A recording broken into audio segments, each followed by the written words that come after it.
ठीक है, जब भी एमसीक्यू का क्वेश्चन देखो, भले ही आपको बढ़िया तरीके से आओ, एक बार खाली एमसीक्यू का जो क्वेश्चन है उसको प्रॉपर्ली पढ़ लेना। कहीं इफ नॉट, नॉट कुछ ऐसे देगा, कुछ कुछ थोड़ा सा आपको ट्विस्ट करने की कोशिश तो नहीं कर रहे हैं वो लोग। इस टाइप का चीज देख के फिर आराम से वेरीफाई करके फिर आराम से टिक कर लेना आप लोग। ठीक है, और फिर क्वेश्चन को सॉल्व कर लेना बढ़िया से। ठीक है, तो उसमें सिली मिस्टेक नहीं करेगा तो आराम से काम हो जाएगा आपका।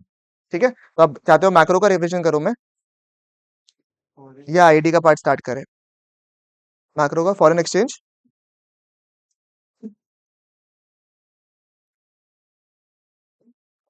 एक बार जितना लोग भी ऑनलाइन है कंफर्म कर दो ना प्लीज आवाज।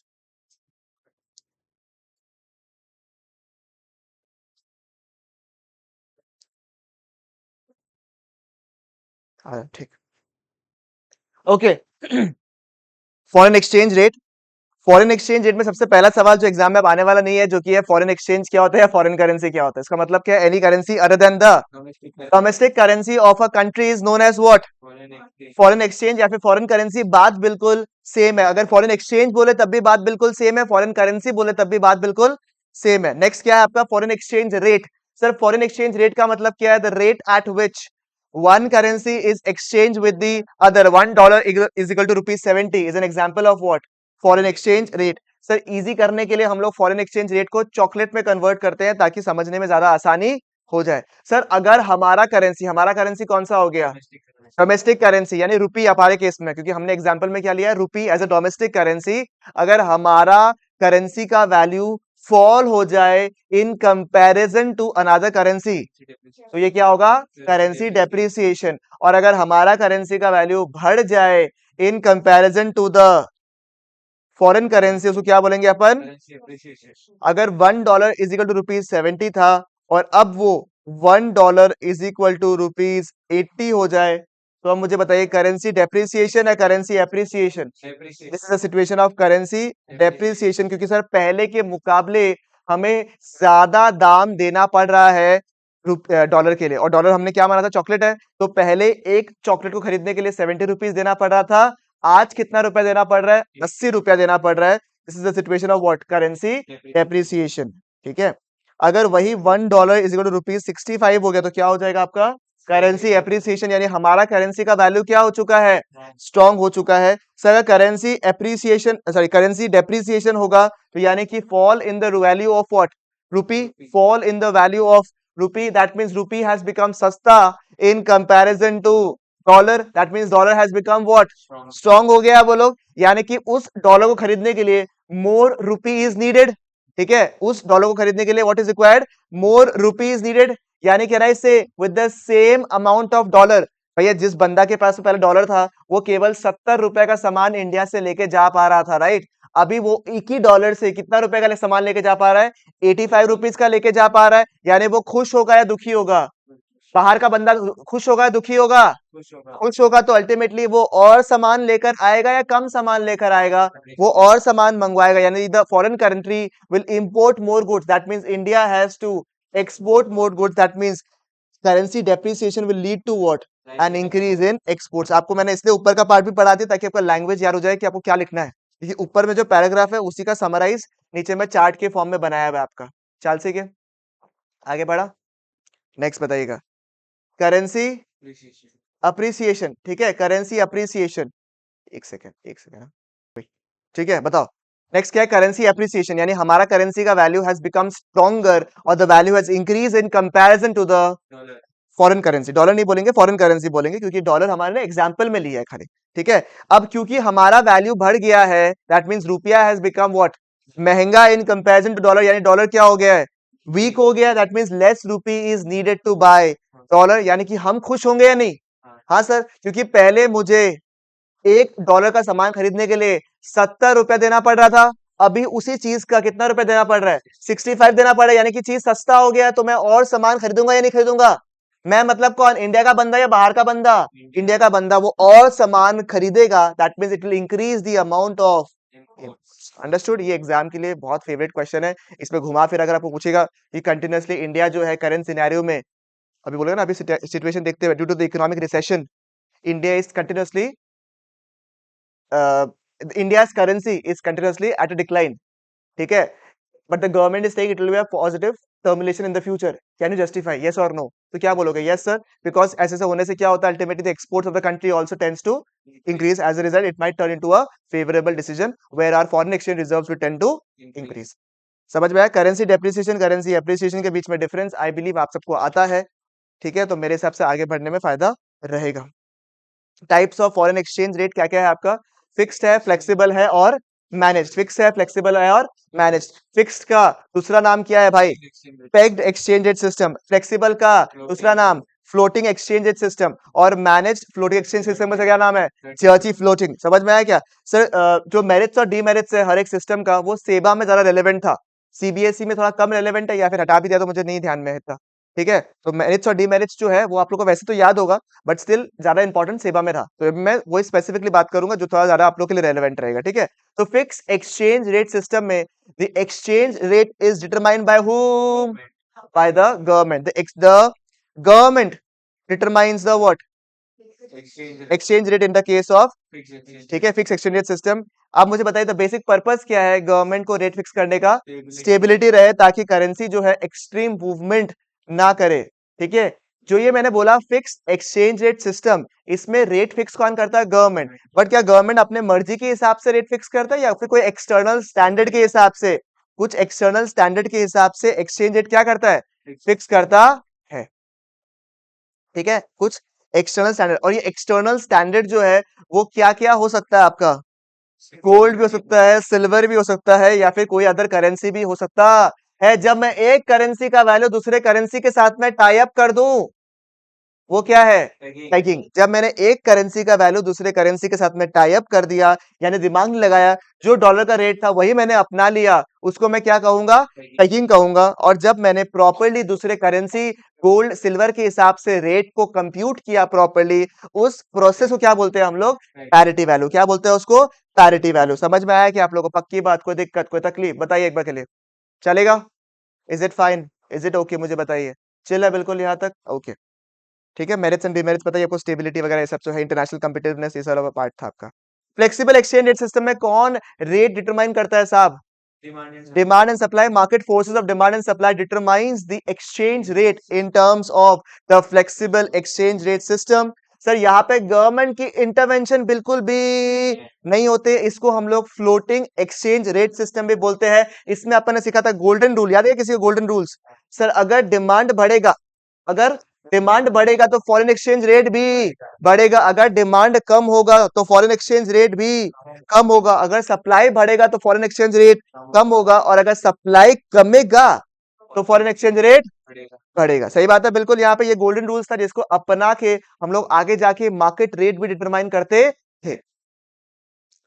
अब इसका मेजर एडवांटेज क्या है साहब? कि the currencies can fluctuate what? Freely. ये लोग इक्विलिब्रियम लेवल पे पहुंच जाते हैं, ह्यूज फॉरेन रिजर्व्स की रिक्वायरमेंट नहीं होती है। डीमेरिट में क्या है साहब? थोड़ी इंस्टेबिलिटी रहती है कभी कभी, ठीक है? और इस समय क्योंकि किसी का कंट्रोल नहीं है, तो स्पेक्यूलेशन, सट्टाबाजी हो सकता है। फिक्स फ्लेक्सिबल के बीच में डिफरेंस हो जाती, हाँ हो जाएगा। Very very important question from the exam point of view. Devaluation and depreciation कौन सा फिक्स एक्सचेंज रेट सिस्टम में है? Devaluation is under the fix exchange rate system, ठीक है? ये किसके अंदर है आपका? फिक्स के अंदर है। और ये किसके अंदर है? फ्लेक्सिबल के अंदर है आपका, या फिर फ्लोटिंग एक्सचेंज के हिसाब से है। कौन सा जो है takes place due to the government? Devaluation, क्योंकि devaluation happens under the fix exchange system, और फिक्स एक्सचेंज सिस्टम को कंट्रोल कौन करता है? गवर्नमेंट कंट्रोल करता है। सिमिलरली डेप्रिसिएशन किसकी वजह से होता है आपका? सब मार्केट फोर्सेस की वजह से होता है। हो जाएगा, चलेगा बिल्कुल। यहाँ पे ये इंपॉर्टेंट है from the exam point of view. सवाल याद है ना? Both devaluation and depreciation are one and the same thing, defend और refute. The answer is what? It is refuted, because एक होता है फ्लेक्सिबल एक्सचेंज सिस्टम के अंदर, दूसरा किसके अंदर होता है? फ्लोटिंग एक्सचेंज सिस्टम के अंदर। और दोनों का hybrid, hybrid of fixed and flexible is known as what? The managed exchange system. It is a hybrid of the fixed and flexible exchange system, ठीक है? यहाँ पे क्या होता है साहब? जो रेट होता है, it is been determined by the demand and the supply, but very important word, central bank intervenes so that there is no extreme fluctuation। यानी सेंट्रल बैंक अपना रिजर्व्स को यूज करके, अपने केस में सेंट्रल बैंक कौन सा है साहब? आरबीआई जो है वो अपने रिजर्व्स को यूज करेगा किस चीज के लिए? ताकि वो एक्सट्रीम फ्लक्चुएशन को क्या कर सके, रोक सके। बात समझ में आया आपको? आपको याद है ना ये एग्जाम्पल? ठीक है, काफी बार मैंने इस क्लास में बता दिया आपको। एक्सचेंज रेट में दो एक्सट्रीम्स बना दिया आपका। जब लगता है कि इसके आसपास आने वाला है, जब लगता है इसके आसपास आने वाला है, तो सेंट्रल बैंक क्या करेगा, अपना करेंसी को निकालेगा या बाहर करेगा अल्टीमेटली, ताकि फ्लक्चुएशन ना हो। समझ में आया? I have to take this call, हाँ 1 सेकंड। ठीक है, समझ में आया आपको? चलेगा बिल्कुल यहाँ पे, पक्की बात। ठीक है, इस प्रोसेस को जहां पे सेंट्रल बैंक बीच में आता है और अपना करेंसी को डालता है, मतलब रिजर्व्स को यूज करता है ताकि एक्सट्रीम फ्लक्चुएशन ना हो या फिर लिमिट्स के अंदर है, उस प्रोसेस को क्या बोलते हैं हम लोग, डर्टी फ्लोटिंग। क्या बोलते हैं उसको, डर्टी फ्लोटिंग। ठीक है, एक बार देखो, it is a hybrid of the fixed and flexible. It is a system in which central bank intervenes in the foreign exchange market to restrict the fluctuations in the foreign exchange rate. Central bank maintains reserves of the foreign exchange to ensure that the rate of the currency stays within the certain limits. इस process को क्या बोलते हैं हम लोग, dirty floating. Sir demand for foreign currency कब कब बढ़ेगा, जब समान डिमांड फॉर फॉरेन करेंसी, यानी कि हमें डॉलर चाहिए, हमें डॉलर चाहिए। सर हमें कब कब डॉलर चाहिए, नंबर वन, जब हम लोग गुड्स को इंपोर्ट करेंगे, सर्विसेज को इंपोर्ट करेंगे, बाहर जाएंगे, गोया, गोया में नीचे, गोया में नीचे कहाँ जाएगा हम लोग, बैंकॉक जाएगा, थाईलैंड जाएगा, थाईलैंड बोलते क्या, थाईलैंड जाएगा, तब क्या चाहिए हमें, भात चाहिए। उसको क्या बोलेंगे, हमें फॉरेन करेंसी की रिक्वायरमेंट। किसी का प्यार अगर कहीं और है, तो उसके लिए बीच में क्या ट्रांसफर करोगे आप, मनी ट्रांसफर करोगे, तो वो क्या, यूनिलैटरल ट्रांसफर टू अब्रॉड। ठीक है, या फिर आपने दुबई में सोचा कि पाम आइलैंड में आप क्या खरीदोगे, जगह खरीदोगे, तो परचेज ऑफ प्रॉपर्टी। ठीक है, आप अपनी प्रॉपर्टी को बढ़ाओगे। ठीक है, समझ में आया? तो उसको क्या बोलेंगे अपन, हमें फॉरेन करेंसी की रिक्वायरमेंट होगी। और स्पेक्यूलेशन के लिए अगर बाजार में लगता है आपको कि फॉरेन करेंसी का वैल्यू जो है वो बढ़ेगा, उस केस में भी फॉरेन करेंसी की रिक्वायरमेंट बढ़ती है। तो 5 पॉइंट सट्टा लगाएगा बोलता है, गलत बात। ठीक है, आईपीएल आ रहा है। ठीक है, क्या बोल दिया मैंने, ओके ठीक है, बताइएगा क्या क्या रीजन था, 5 reason, import of goods and services, tourism, प्यार दूसरा तरफ, यूनिलैटरल एक तरफा प्यार, unilateral transfers to abroad, Dubai में palm island, purchase of assets in foreign countries and speculations. ठीक है, रीजंस वाला पार्ट ठीक है, हमेशा पता है, क्लास 11 वाला पार्ट था। Demand curve will be a downward sloping curve. ध्यान रखिएगा, जब मैं डिमांड करने की सोच रहा हूं, जब मैं डिमांड करने की सोच रहा हूं, कोई बात नहीं, कोई बात नहीं। ठीक है, वक्त हमारा वो ले रहा है, इंतकाम ले रहा है। ठीक है, परीक्षा ले रहा है कि हम लोग कितने शहनशीह रहे, बताइए।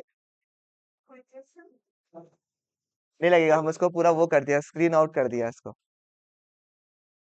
ठीक है, अंधेरा कायम रहे 2.0। ठीक है, बताइए, सुनिए सुनिए, बहुत जरूरी बात। जब मैंने कहा आपको, ठीक है, बुक तो है आपके सामने, व्हेन आई एम सेइंग कि देखो, जब भी हम लोग डिमांड करते हैं फॉरेन करेंसी को, कोई भी सामान को अगर हमें खरीदना होता है, तो वो हमें सस्ता चाहिए या हमें महंगा चाहिए, सस्ता चाहिए। हम जब खरीदने का सोचते हैं, तो वो सस्ता चाहिए या महंगा चाहिए, सस्ता चाहिए।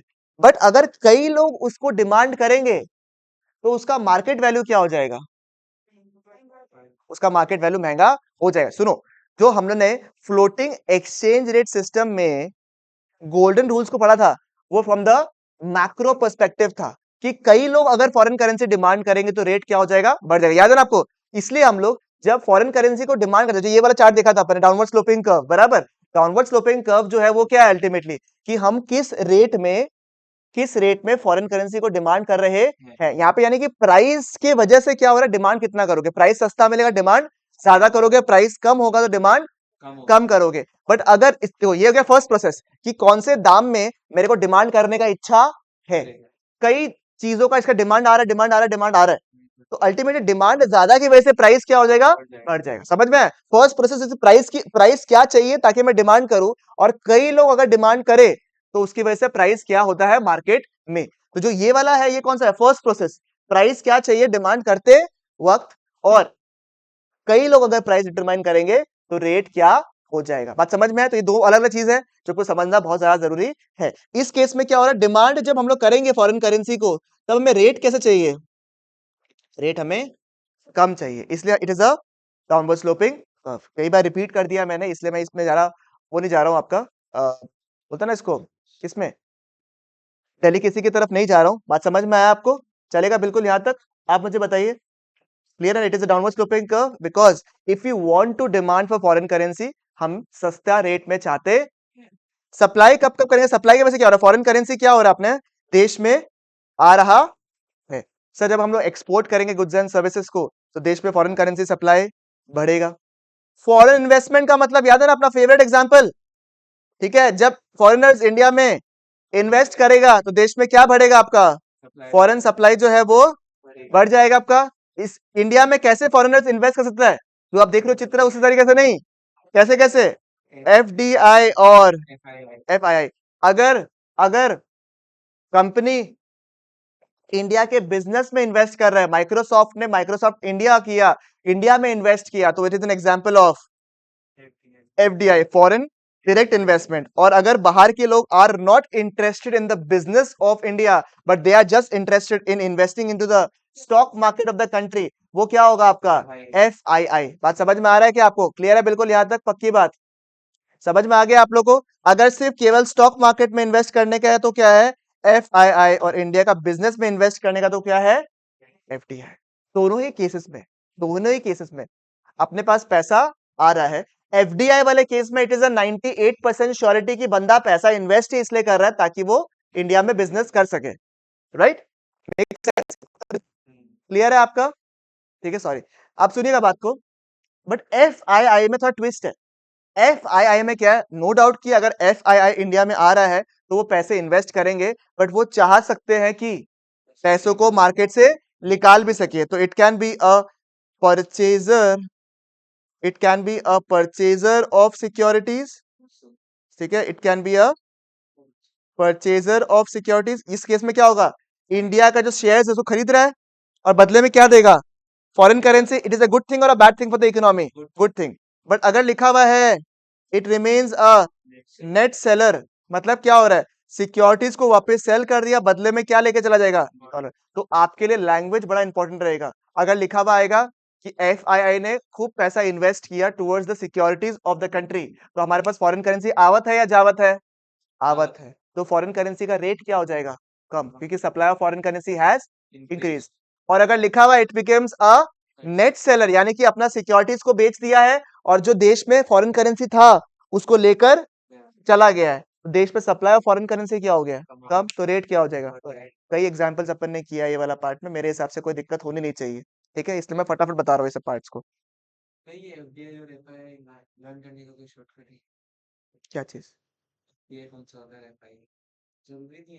नहीं, वैसे तो एफ डी आई डायरेक्टली शायद बिजनेस में आ रहा है, F D I directly business में आ रहा है, और एफ आई तो चलो ठीक है, पर ऐसा कोई शॉर्टकट बनाया नहीं, वैसे लगा बस वेरी कॉमन सेंस वाला चीज है, भूलने वाली चीज नहीं है, कंफ्यूजन वाला बात नहीं है इसमें, ठीक है।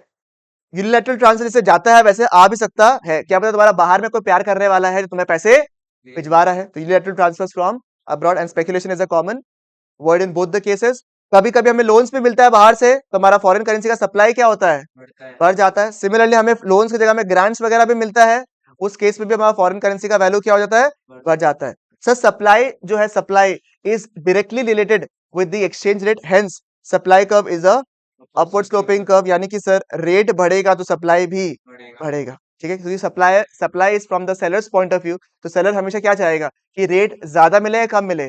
ज्यादा मिले, इसलिए supply curve is a upward sloping curve. सही बात है बिल्कुल, this supply curve is a upward sloping curve. और जिस पॉइंट में the demand curve and the मेरे प्यारे सप्लाई कर्व इंटरसेक्ट करता है, उस पॉइंट को क्या बोलते हैं हम लोग? द पॉइंट ऑफ इक्विलिब्रियम या फिर द मार्केट एक्सचेंज रेट। समझ में आया आपको? चलेगा, क्योंकि मार्केट रेट जो अपने फ्लोटिंग एक्सचेंज पढ़ा था ना, या $1 इज इक्वल टू ₹70 कहा था, वो कहां से आया? इसी पॉइंट से आया। समझ में आया? The rate at which the demand curve and the supply curve what intersect each. समझ में आया आपको? क्लियर है बिल्कुल यहाँ पे? पक्की बात? 100% हो यहाँ तक? ठीक है, क्लियर है? चल से कि आगे बढ़ जा। क्या मार्केट में इंक्रीज, क्या इक्विलिब्रियम पॉइंट चेंजेस होता है? हाँ सर। अगर बाजार में, मैंने कहा था अगर ऐसा सवाल आएगा, ठीक है, डायरेक्ट क्वेश्चन से करें एक बार के लिए इस वाला पार्ट को, बताओ। एग्जाम्पल नंबर 1 बताइए। Visits visits to foreign countries for sightseeing by people of India is on a rise, what is the likely impact on the foreign exchange rate? Sir foreign countries में sightseeing बढ़ रहा है, मतलब India का लोग बाहर जा रहा है, इंडिया लोग बाहर जा रहा है क्या? इंडिया का लोग बाहर जा रहा है, तो इंडिया का लोग बाहर जाएगा, यानी कि फॉरेन करेंसी का डिमांड ज्यादा होगा या कम? फॉरेन करेंसी का डिमांड ज्यादा होगा तो अल्टीमेटली रेट क्या हो जाएगा, बढ़ जाएगा। अब इसको हमने वर्बली तो कर ही लिया, इसका आंसर तो हमें मिल ही गया कि since the tourism of the foreign country is increasing as a result the demand for foreign currency will tend to rise, as a result the rate of exchange will also rise. अब इसको chart में कैसे पढ़ोगे sir, जब भी हम लोग नया एक्सचेंज डिटरमाइन करेंगे we need the demand curve and the supply curve. Please X axis में क्या है, वाई एक्सिस में क्या है, इसको प्यार से मार्क कर दीजिएगा, नहीं तो दिक्कत होगा आप लोगों को। समझ में आया क्या? नाउ एक्स एक्सिस में क्या है, वाई एक्सिस में क्या, वाला पार्ट मार्क कर दिया आपने, डिमांड कर्व सप्लाई कर्व बना दिया। कभी भी डिमांड बढ़े या सप्लाई बढ़े किधर शिफ्ट करेगा, राइट की तरफ। हमेशा कुछ अच्छा होगा तो राइट की तरफ शिफ्ट करेगा और कुछ बुरा हुआ तो लेफ्ट की तरफ शिफ्ट करेगा। राइटवर्ड शिफ्ट होगा automatically, you will get a higher price वाला पार्ट। ठीक है, जैसे ये वाला पार्ट देख लो एक बार के लिए।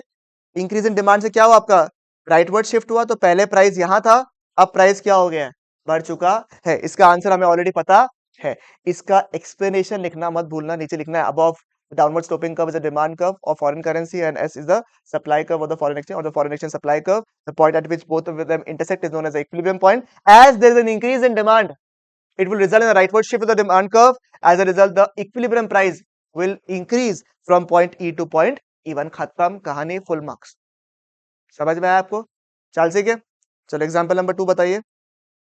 इंसेंटिव्स मिला है फॉर एक्सपोर्ट्स, इंसेंटिव्स मिला है मतलब आप एक्सपोर्ट करोगे तो आपको फायदा मिलेगा, तो लोगों का एक्सपोर्ट्स बढ़ेगा या नहीं बढ़ेगा? एक्सपोर्ट्स बढ़ेगा तो सप्लाई ऑफ फॉरेन करेंसी देश में बढ़ जाएगा, तो रेट ऑफ एक्सचेंज कम होगा। चार्ट बना लोगे? सप्लाई कब कहाँ शिफ्ट करेगा, अरे बढ़ गया सप्लाई में, ठीक है, सप्लाई कब क्या है, बढ़ गया है, तो राइट की तरफ शिफ्ट करेगा। As a result the rate will what, fall from E to E2, because जब भी बढ़ता है तो राइटवर्ड की तरफ शिफ्ट करता है। क्वेश्चन नंबर 3,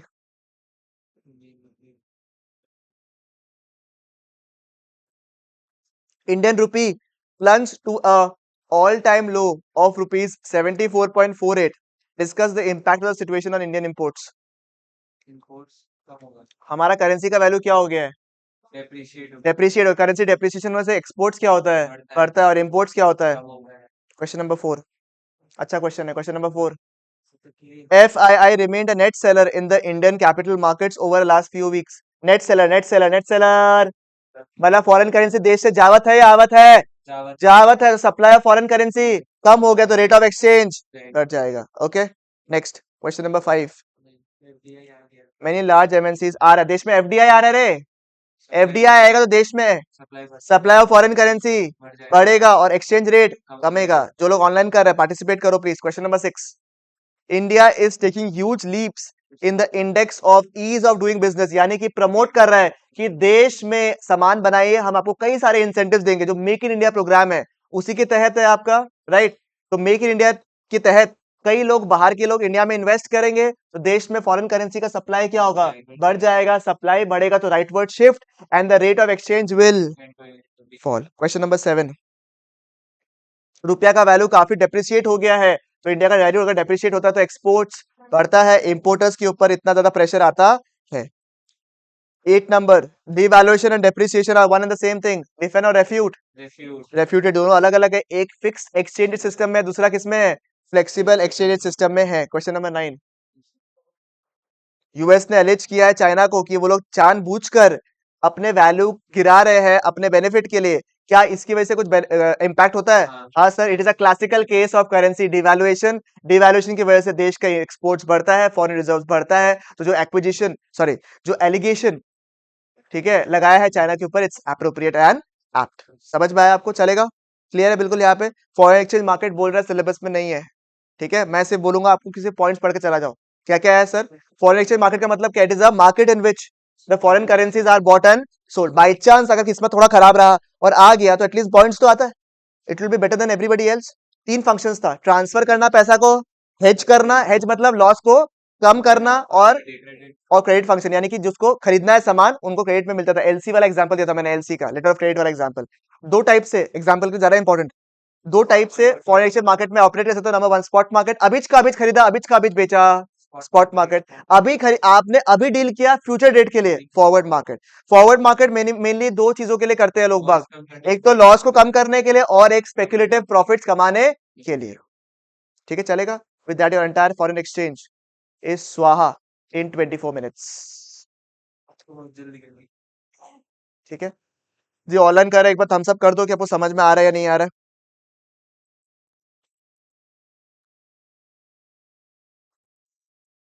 ठीक है,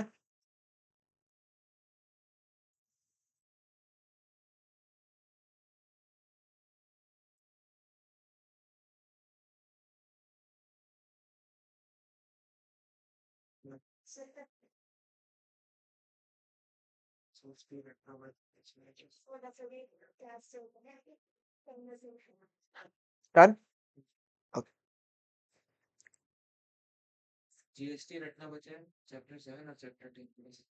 चैप्टर 7 और चैप्टर 10 का तो मैं अभी लिंक डाल देता हूँ, रुको। Let's start balance of payments. Balance of payment का अपन शुरुआत जो है पीछे से करेंगे, ठीक है। मुझे एक बार बुक चाहिए होगा थोड़ा सा बैलेंस ऑफ पेमेंट वाला पार्ट के लिए, क्योंकि इसमें पूरा पार्ट दिया हुआ नहीं रहता है। आओ, बैलेंस ऑफ पेमेंट का आप लोग आ जाइए पेज नंबर 44 में आ जाइए, नहीं नहीं 43 में आ जाइए, पहले तो पेज नंबर 43 में आ जाइए एक बार के लिए। एक टर्म दिया हुआ है, देखो ये मैंने आपको बहुत ज्यादा इंपॉर्टेंट मार्क किया है, डेफिसिट या फिर डिसइक्विलिब्रियम वाला पार्ट जो है बीओपी का, बंद करना है, ठीक है। उसको मैंने क्या किया, बहुत इंपॉर्टेंट मार्क किया। इसका दो तीन रीजन है। एक तो ये पहले बहुत ज्यादा रेलेवेंट था एग्जाम के लिए, बीच में दो तीन टर्म के लिए इसको मतलब बेसिकली आउट ऑफ सिलेबस कर दिया गया था, इस वजह से ये वाला पार्ट इस बार क्योंकि है तो इसलिए रेलेवेंट लग रहा है मेरे को, ठीक है ना। तो डेफिसिट या फिर डिसइक्विलिब्रियम इन द बीओपी का मतलब क्या, डेफिसिट का मतलब हमें पता है, when our inflows are less than the outflows, or in simple language our outflows are more than the inflows, it is known as what, deficit या फिर disequilibrium. Deficit in BOP arises when total inflows on account of what, autonomous transactions. Sir ये autonomous transactions होता क्या है, जान लेंगे, 2 minute दीजिए। autonomous transactions are less than the outflows on account of such transactions, ठीक है। तो ये autonomous transactions होता क्या है सर, transactions जो है वो दो टाइप के होते हैं, वो कौन से हैं आपके, autonomous transactions and accommodating transactions, ठीक है। ध्यान दीजिएगा, इसको आप एग्रीगेट डिमांड से कंफ्यूज ना हो, वहां पे ऑटोनोमस बिल्कुल कांस्टेंट रहता था, वो आप लोग बोलोगे नहीं, उसका ऑपोजिट यहाँ पे ऑटोनोमस इन्वेस्टमेंट वाला पार्ट जो वहां पढ़ा था हमने, वो हमें पता है कि वो चेंज नहीं होगा, वो हमें पता है कांस्टेंट ही रहता है, वो हमारे दिमाग में एकदम बोलता ना इम्प्रिंट हो चुका है, इसलिए उसका उल्टा ही है, वैसे याद कर लो आप लोग, ठीक है। ऑटोनोमस एंड अकोमोडेटिंग ट्रांजैक्शंस, देखिएगा ऑटोनोमस ट्रांजैक्शंस क्या होता है, those international economic transactions which takes place due to somewhat economic motive, यानी मैं अगर प्रॉफिट पर्पस के लिए कोई भी इकोनॉमिक ट्रांजैक्शन, कोई भी international economic transaction carry out कर रहा हूं, उसको मैं क्या कहूंगा, ऑटोनोमस। मैंने सामान को एक्सपोर्ट किया, मेरा मेजर रीजन क्या हो सकता है, प्रॉफिट कमाने के लिए, तो that's an example is known as what, मैंने किसी को लोन दिया, प्रॉफिट कमाना, इंटरेस्ट कमाना है मुझे, तो वो क्या हो गया आपका ऑटोनोमस ट्रांजेक्शन। तो पर्पस देखना जरूरी है बहुत ज्यादा, ठीक है। तो मुझे बताइए, it is the major reason is what, to maximize what, profits, to maximize what, profits. It is also known as what, above the line items. It is also known as above the line items, ठीक है। above the line items क्यों sir, ये हो गया basic, जहां पे balance रहता है, इसके ऊपर आपने कोई ट्रांजैक्शन किया तो हम इसे क्या कहते हैं, ऑटोनोमस ट्रांजैक्शन। सर पीओपी का सिचुएशन कुछ भी हो, एग्जांपल आज इंडिया अगर रिसेशन के थ्रू भी जा रहा है, आपको अपना धंधा करना है या नहीं करना है, आपको धंधे में प्रॉफिट कमाना है या नहीं कमाना है, तो चाहे sir, yes sir recession is a big problem, ठीक है, बीओपी अगर डेफिसिट में है तो it's a big problem, but in transactions को किया जाता है इंडिपेंडेंट, यानी कि without even giving the concern of the state of BOP. BOP deficit में हो या नहीं हो उससे फर्क नहीं पड़ता, ये ट्रांजैक्शंस आर परे ऑफ द बीओपी सिचुएशन, ठीक है। तो दीज आर इंडिपेंडेंट, आपको डिफरेंस भी पूछ सकता है between autonomous transactions and accommodating, ठीक है। तो वहां पे क्या लिखोगे, it is independent of the state of what, BOP, ठीक है। एग्जांपल देखो, export imports are examples of what, autonomous items in the current account. देखो एक स्पेशलिटी देखना, इनके इनके ना करंट अकाउंट भी होते हैं और कैपिटल अकाउंट भी होते हैं, और अगर बाद में आगे जाके अभी हम लोग अकोमोडेटिंग भी पढ़ेंगे, वहां मेनली क्या होता है आपका, कैपिटल अकाउंट ट्रांजैक्शंस ज्यादा होता है, ठीक है। Accommodating items in capital accounts क्या हो सकता है सर, कोई आपने रिसिप्ट्स एंड पेमेंट्स किया ऑफ फॉरेन लोन्स, मैंने आपको दोनों एग्जांपल दे दिया था, इंपोर्ट एक्सपोर्ट वाला एग्जांपल भी दे दिया था मैंने आपको, और मैंने आपको फॉरेन लोन्स वाला पार्ट का भी दे दिया था, ठीक है, चलेगा बिल्कुल यहाँ पे। तो सर क्या क्या पॉइंट समराइज किया, ऐसे international economic transactions which are carried forwarded, जहां मोटिव क्या आपका, फॉर प्रॉफिट मैक्सिमाइजेशन, इसको अबव द लाइन आइटम्स भी कहते हैं। It is independent of the state of BOP, current account में एक्सपोर्ट इंपोर्ट और कैपिटल अकाउंट में लोन्स वाला पार्ट। सर अकोमोडेटिंग ट्रांजेक्शन है ना सर, ये क्या है आपको पता है क्या? ये संभालने वाला ट्रांजेक्शन है। ऊपर वाला क्या है? Profit making. ये क्या है? संभालने वाला। यानी कि अगर देश में डेफिसिट हो गया इक्विलिब्रियम का, सॉरी देश में डेफिसिट हो गया बीओपी का, इक्विलिब्रियम नहीं, डेफिसिट हो गया बीओपी का, तो यानी कि ऐसे तो हम लोग छोड़ नहीं सकते ना। If are inflows is more than outflows, we can be कि हाँ हमारे पास पैसे नहीं है, हम पेमेंट नहीं कर सकते। ऐसा पॉसिबल है क्या? नहीं। तो हमें जो ये डिसबैलेंस क्रिएट हो गया है उसको बैलेंस करने का जरूरत है। देश में सोचो, अगर inflows are more and out sorry inflows are less and outflows are more, एक गैप क्रिएट हो गया है। इस गैप को मैं कवर कैसे करूं? ठीक है, इस गैप को मैं कवर कैसे करूं? एग्जांपल, मैंने कोई कंट्री से लोन ले लिया एक बार का, इस गैप को कम करने के लिए, ताकि मैं इधर में पेमेंट कर सकूं। इस बैलेंसिंग एक्टिविटी को हम कहते हैं अकोमोडेटिंग ट्रांजैक्शंस। समझ में आया आपको? It refers to those transactions that are undertaken in order to maintain a balance in the BOP. ये क्यों किया जाता है? ताकि ताकि ताकि ताकि ताकि गाना नहीं बोल रहा है, क्या है आपका? To maintain the balance in the BOP account. ये सारे कॉम्पनसेटिंग कैपिटल ट्रांजैक्शंस है, ये सब अच्छे वर्ड्स है। कॉम्पनसेटिंग कैपिटल ट्रांजैक्शंस, जो कि क्यों किया जाता है? ताकि डिसइक्विलिब्रियम को मेंटेन कर सके। अगर आपने कोई कैपिटल इनफ्लोज मंगवाया फॉरेन से, लोन्स मंगवाया, ग्रांट्स मंगवाया, these are examples of what?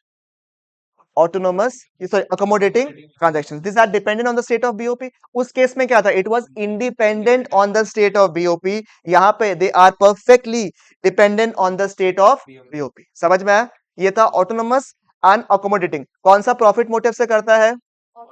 Autonomous. कौन सा हम लोग बैलेंस करने के लिए करता है? Balance the level of BOP in the country. कौन से मेजरली कैपिटल नेचर के होते हैं? अकोमोडेटिंग। कौन सा करंट और कैपिटल दोनों हो सकता है?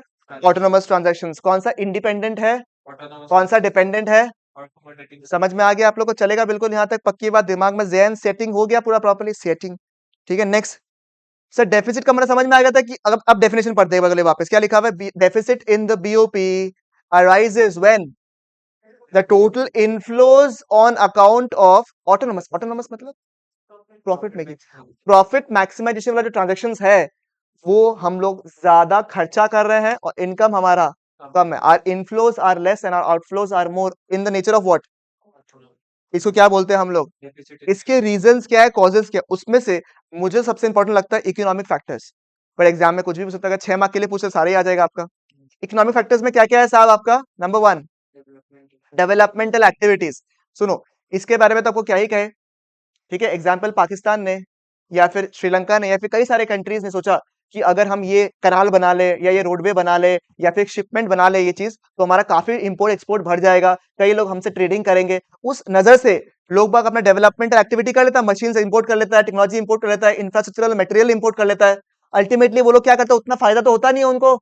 तो our imports tends to be more and exports tends to be less. उसकी वजह से क्या होता है? डेफिसिट इन बीओपी क्रिएट हो जाता है। High rate of inflation. High rate of inflation का मतलब क्या है साहब?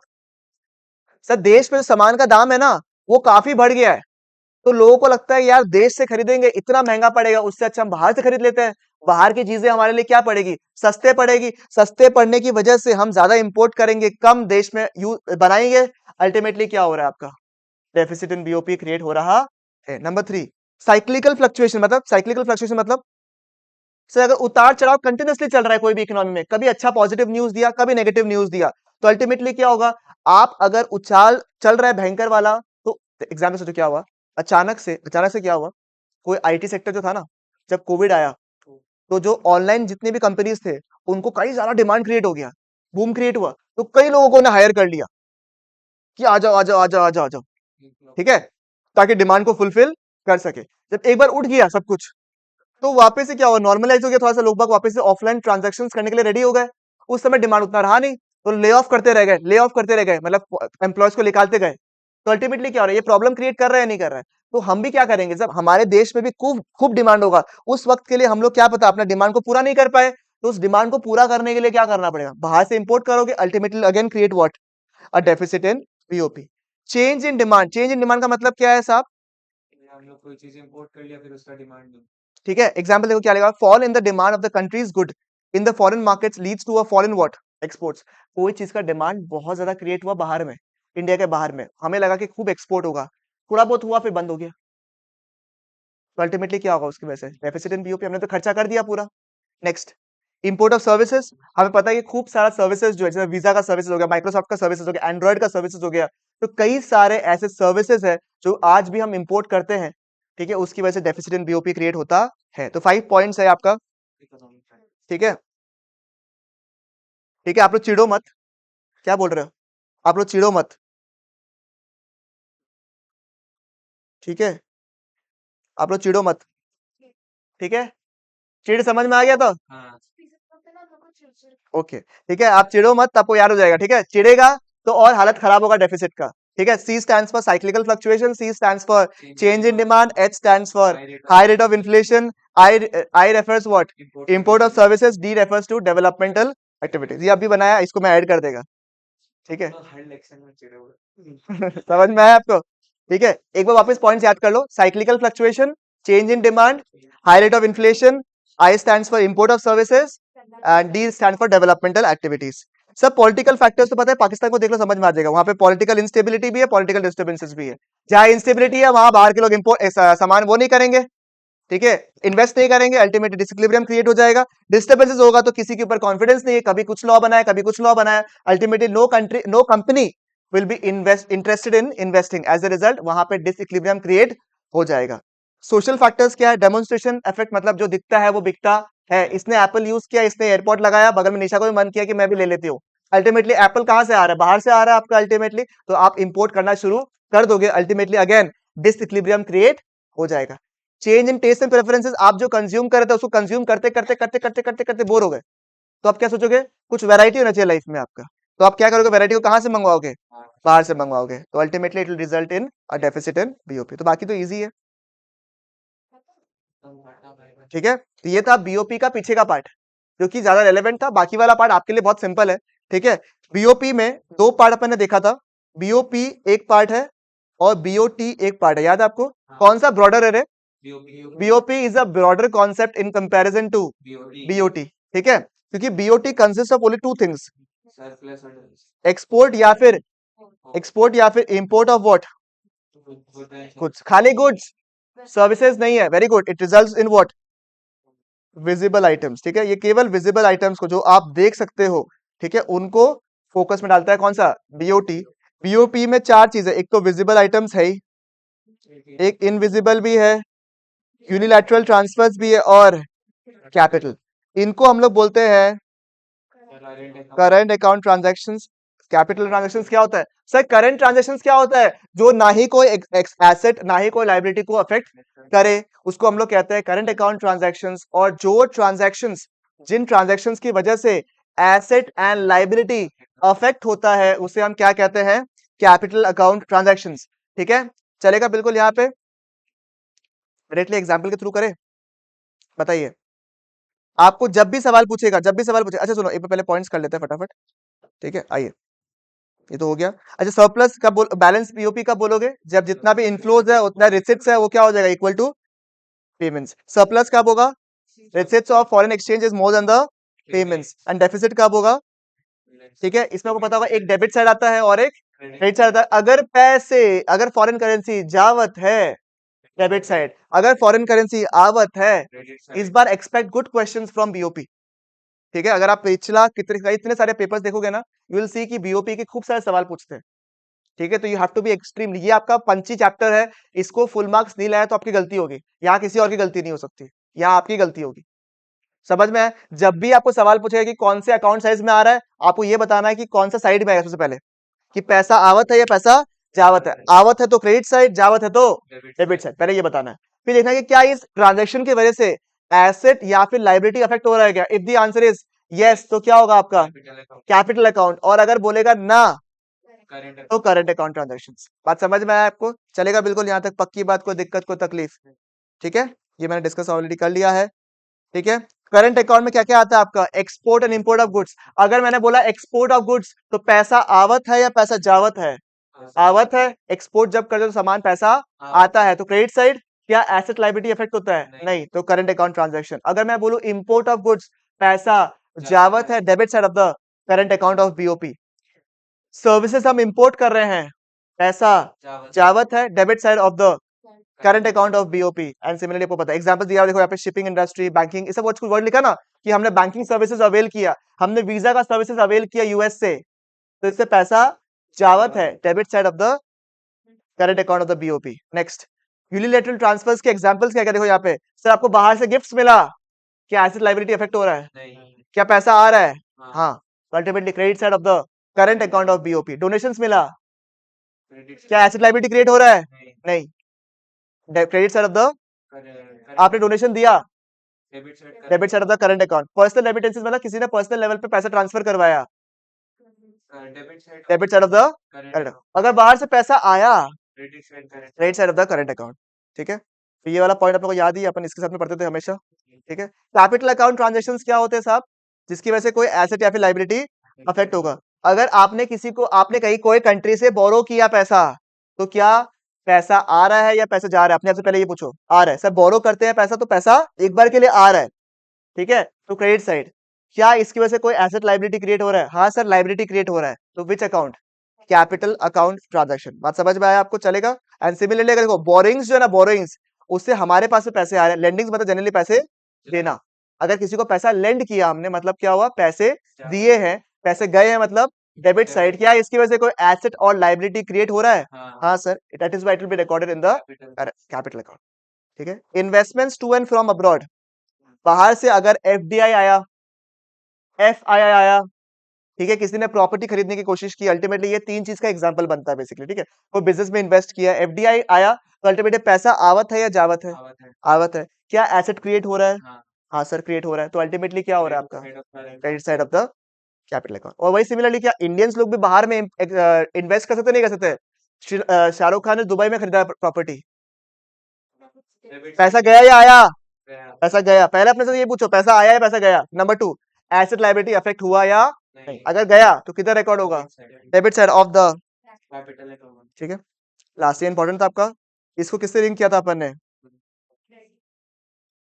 डेटी फ्लोटिंग की तो है अल्टीमेटली ये। सर आरबीआई अलग है और बाजार अलग है। आरबीआई अलग है और बाजार क्या है?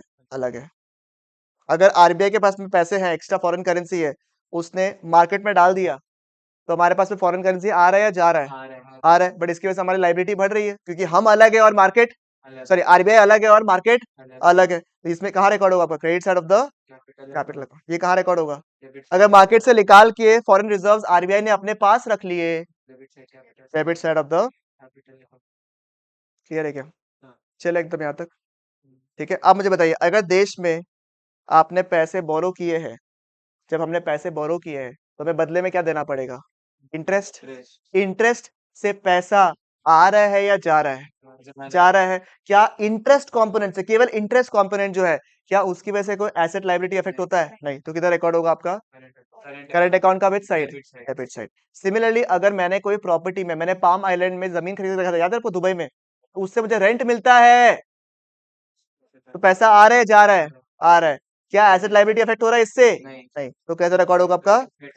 ये लास्ट पॉइंट जो है इसी के ऊपर है, इंटरेस्ट, रेंट एंड प्रॉफिट्स। ठीक है, आइए एग्जाम बीओटी मैंने डिस्कस कर लिया, balance of trade and balance of payments का डिफरेंस इंपॉर्टेंट है, मैंने आपको कह ही दिया ऑलरेडी। डेफिसिट वाला पार्ट खत्म कर दिया मैंने आपका, ये वाला पार्ट भी हो गया। क्वेश्चंस में आइए एक बार फटाफट, क्वेश्चंस फटाफट डिस्कस करते हैं और इसको समाप्त करते हैं। आइए, किस अकाउंट में आएगा मुझे बताइएगा। ठीक है, बताइए। पहला क्वेश्चन, इन्वेस्टमेंट्स फ्रॉम अब्रॉड, पैसा आवत है या जावत है? पैसा आवत है, तो किधर रिकॉर्ड होगा? Credit side. क्या एसेट लायबिलिटी अफेक्ट होता है? तो किस side? Credit side capital account. Next, of the BOP लिखिएगा, हाँ of the BOP. Next, foreign investments in India, credit side capital account of the BOP. Credit side capital account. Transfer of funds to relatives abroad, debit side which account? Current account. Interest on loan receive from Nepal, पैसा मिला है but interest element जो है उससे कोई asset liability affect नहीं होता, तो किस साइड होगा आपका? Current account. Next, import of machinery, important, very good, ये कैपिटल अकाउंट होता नहीं, क्योंकि जब इंपोर्ट वर्ड कोई भी चीज से जुड़ता है तो we are expecting import and export of goods, और import and export of goods कहाँ रिकॉर्ड होता है आपका? Of the debit side of the current account. Charity अगर आपने किया किसको? फॉरेन कंट्रीज को, तो कहाँ रिकॉर्ड होगा?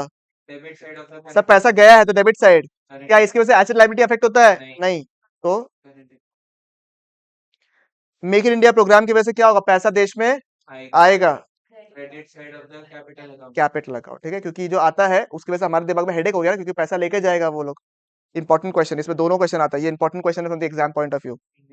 इंडियन इन्वेस्टर्स लैंड अब्रॉड, मतलब पैसा हमने कहीं और दिया है ब्याज में, डेबिट साइड किधर रिकॉर्ड होगा, debit side debit side of the capital account, क्योंकि इससे हमने एसेट क्रिएट किया है।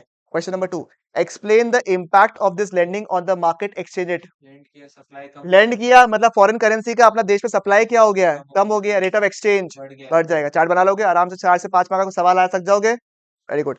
Question number 5, government takes measures to restrict autonomous, मतलब प्रॉफिट प्रॉफिट वाला, बताइए क्या होगा ये।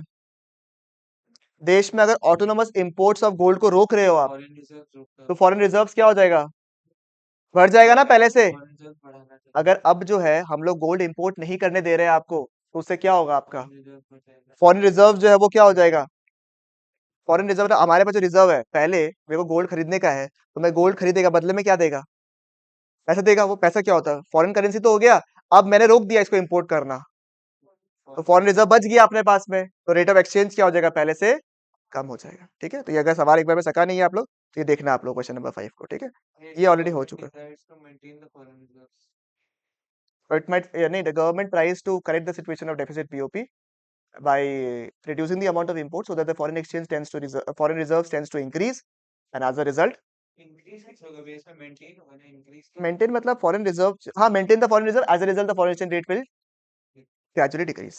6 ऑलरेडी कवर कर लिया हमने, 7 बताइएगा।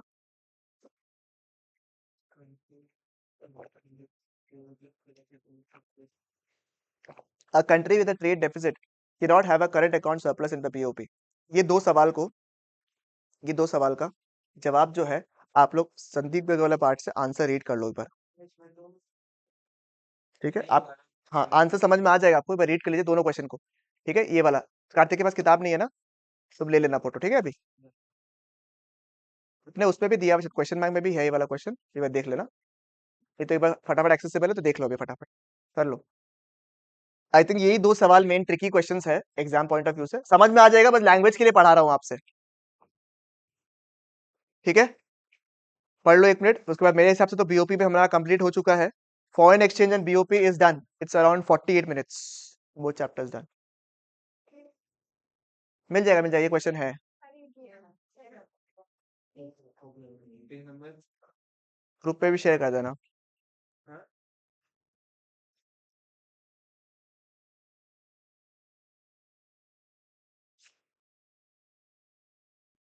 जो ये बीओपी हमेशा बैलेंस होता है ना, अकाउंटिंग सेंस बोल रहा है, तो हमेशा बैलेंस होना ही पड़ेगा। अगर डेफिसिट होकर रखा है बीओपी में, तो ऐसे तो अपन नहीं छोड़ सकते ना कि उसको डेफिसिट में छोड़ दे। अपन कोई ना कोई कैपिटल अकाउंट ट्रांजेक्शन करेगा ताकि वो बैलेंस हो सके, इसलिए तो अपन अकोमोडेटिव ट्रांजेक्शन करता है ना, so that there is a maintenance of the balance in the BOP. तो in accounting sales always the BOP will balance, ठीक है।